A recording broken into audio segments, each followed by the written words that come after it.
In our last lesson, we looked at what an opening bid of one no trump shows. And we also looked at some of the ways you should respond when your partner opens with one no trump and you hold a balanced hand. In this lesson, we'll explore more responses, focusing on how you might respond to your partner's opening one no trump bid when you hold a hand that's got a long suit. But first, let's just do a quick recap. Let's just recap, look at some hands. We looked at these last week. These are the type of hands where you might open one no trump. So remember, an opening bid of one no trump shows two specific things. It shows a particular range of points of strength, and that's between 12 and 14 high card points. And it also shows a balanced hand. And we'll look at some different examples of balanced hands to remind ourselves what we mean here. Okay, so here's one. We've got 12 high card points in this hand. We've got 4 cards in clubs and 3 cards in every other suit. So that's a 4-3-3-3 shape. It's very balanced. It's got a bit of something in every suit here. It's perfectly open, perfectly described by an opening bid of one no trump. Okay. Slightly less balanced here because we now got only 2 cards in one suit. So we've got a doubleton here in our diamonds, but we've got 14 high card points, and we still class this shape as balanced. Okay, we've got 4 cards in 2 of the suits, 3 in another, and one doubleton. We're allowed one doubleton in a balanced shape. And so that is also a balanced shape, 14 high card points. We'd open that with one no trump. And the third type of shape that we might open one no trump with is this type of shape where we've got 5 cards in one suit. So here we've got 5 cards in the diamond suit, we've got 3 cards in hearts, 3 in spades, and we've got a doubleton in clubs. We've got 13 high card points. We still call that balanced. That's our last definition of a balanced hand. And any combination of that shape, any combination of suits in that shape is suitable to be described as balanced, and we would open that also with one no trump. Okay, so let's put ourselves now into the seat of the person responding. What do you know about your partner's opening hand? What do you know about your partner's hand from the bid they've made? Well, they've opened one no trump. Okay, so the key point is we know their strength, but the key point here is we know they have a balanced shape.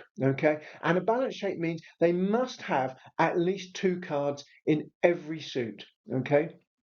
And that's really useful for you as responder, because if you've got a long suit, you know now there's a very good chance of there being a trump fit in that suit, because you know opener has at least 2 cards there. So there's a very good chance of a good fit in that particular suit, and that might suggest that we want to use that suit as trumps, and we'll see that in a moment.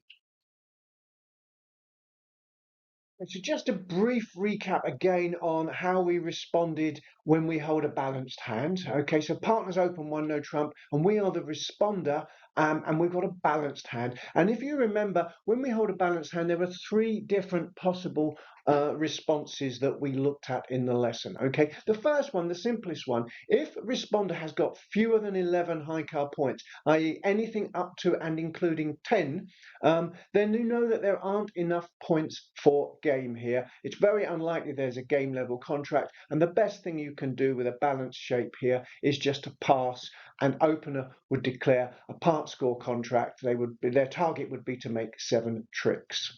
Okay. Likewise, if responder's quite strong, and that strong here we mean 13 or more high card points. With 13 or more high card points, the key conclusion here is we definitely have enough for a game level contract. Okay, there would be at least 25 combined points between the 2 hands. Okay, so in that situation, with a balanced hand, the responder should actually bid 3 no trump, and that is a bid to make 9 tricks in no trumps, which of course is a game level contract. Opener will have to pass and be happy to play in 3 no trumps. Their target would be 9 tricks to make that game contract and secure the bonus. Okay, and then there's a mid-ground, sort of intermediate zone, somewhere between 11 and 12, between 11 and 13. So, i.e., if you have either 11 or 12 high card points, we don't actually know as responder whether there are enough points for a game level contract. Remember, we need 25 points normally for a game level contract in no trumps, and if we've got 11, if partner's maximum have got 14, then we know there are enough for game.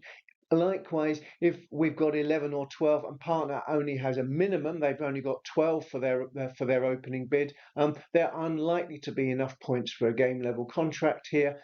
So what we do here is we try and find out, and the way we find out is by responding with a bid of 2 no trumps, and that asks partner either to pass if they've got either 12 or 13 high card points, and that suggests we don't have enough points between us for a game level contract. And if partner is maximum, they would bid 3 no trump, and that would suggest that there are likely to be enough points to make a nine tricks in no trumps, which of course is a game level contract. Okay, so we leave the decision up to opener, depending on whether they are minimum or maximum for their opening level bid. Okay.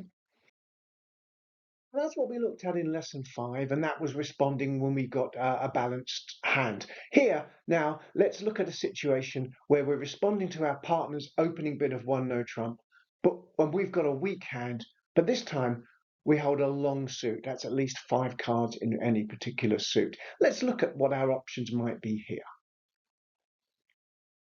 Okay, so here's an example. Let's look at opener's hand first. They've got 12 high card points and they've got a balanced hand. So as we've learned, they have to open 1 no trump. Okay, North is going to pass, and this is our hand. Now we learned last week that we learned in lesson 5 that responder, if they've got a balanced hand, they must pass if they've got fewer than 11 high card points. Now here we've only got 4 high card points, so we might consider passing. But actually, our hand is unbalanced. We've got a long spade suit. And what we might want to consider here is whether this contract might actually be better played with spades as trumps.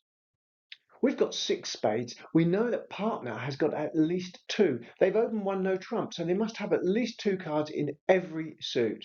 Okay, so we have definitely got an 8 card fit in spades. That might suggest that we would be better off playing in a part score with spades as trumps. If we did that, even some of our low spade cards might well become winners, and we will lose far fewer tricks in a spade part score than in no trumps. So we need to ask ourselves, which contract would we prefer to play in? Would we prefer to leave partner to struggle in a contract of 1 no trump, or would we prefer to play in 2 spades? If we're playing 1 no trump, it's very likely that the opponents will lead diamonds, and they probably are going to win 5 diamond tricks. They may well win 1 or 2 heart tricks and 1 or 2 spade tricks, and maybe a club as well. So we're going to end up possibly either 2, 3 or 4 tricks down. But if we're playing with spades as trumps, declarer is only going to lose 1 diamond trick. After 1 diamond trick, we can ruff any more diamond, we can trump any more diamonds, so we won't lose many more diamond tricks. The overall result will be much better. We'll lose far fewer tricks. We'll limit the damage. Okay, and the way to limit the damage here is to make sure that we play in spades then. Okay, so the right bid here is to bid 2 spades. Okay, and that's a bid that is aimed at limiting the damage. It's called a weakness takeout. Okay, the idea here is we are telling our partner we know a lot about their suit, their hand, we know how strong they are, and we have decided that the best possible contract on the cards that we're likely to have here is to play in a part score of 2 spades. Partner must pass. So let's summarize that. If we hold a weak hand, we've either got to pass or make a weak takeout. Okay, so either we will pass and leave partner to play in 1 no trump, and we do that if we haven't got a long suit, i.e. we're balanced, or as we'll find out much later, if our long suit is clubs, unfortunately we can't use clubs in this situation, so we would also pass if we've got a long suit of clubs. Okay. Or our alternative here is to make a weak takeout, which is to limit the damage. Okay, we recognise that with a weak hand, partner is going to struggle to make many tricks in 1 no trump, and they may actually go several down in their contract. So rather than allowing them to struggle and lose lots of tricks, we might suggest that there's a safer place to play. So if we've got 5 cards or 5 or more cards in either diamonds, hearts, or spades, and our weak hand, we can make what we call a weakness takeout. And that means we bid two of our long suit. So we bid two diamonds, two hearts, or two spades. Okay. We know partner's got at least two cards in that long suit because they're balanced. And we're now telling partner that our long suit is most suitable to be used as trumps. Partner has to pass that bid. That's why it's called a weakness takeout. So partner must actually trust your judgment and realize that you've decided that the safest place to play is in two of your long suit. Okay. Now, the one thing here to remind people is that later on in our course, we'll find out that a bid of two clubs in response to one no trump has got a special meaning. So if our long suit is clubs, unfortunately, we're not able to bid two clubs as a weakness takeout. So if our long suit is clubs and we have a weak hand, all we can do is pass and allow partner to play in one no trump.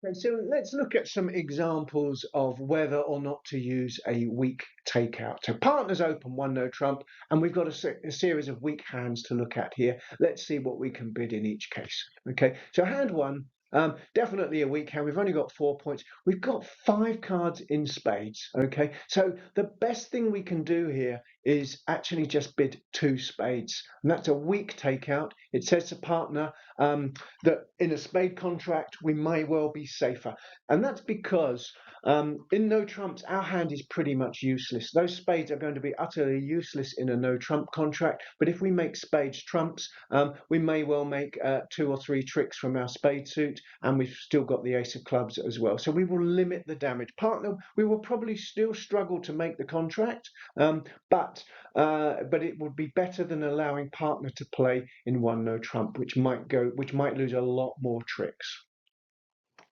Here's another example. Okay, here we've got a long suit, again a weak hand. We've got 7 points this time. But we've fortunately got a 6-card heart suit here. Okay, so we know we've definitely got a fit with partner. Partner's got at least 2 hearts, so we've got an 8-card trump fit in a major suit in hearts.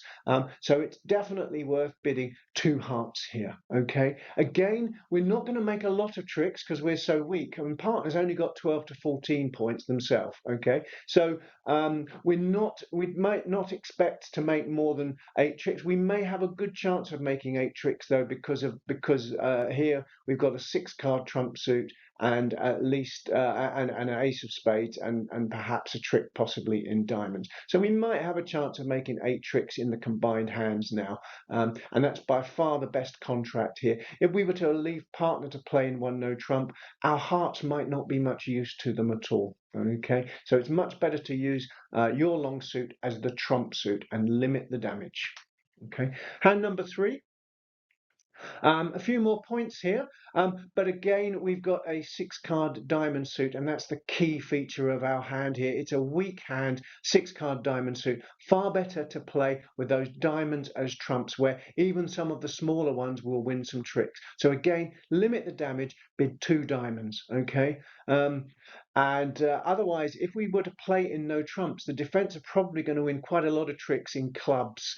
We may well go heavily down if we played in no trumps. But of course, if we're playing in diamonds, we may lose the first club trick, but after that, any clubs that are led by the defense, we would trump. And so that would give us control of the hand. We'll make far more tricks playing in a safe diamond contract, a part score of 2 diamonds, needing to make 8 tricks.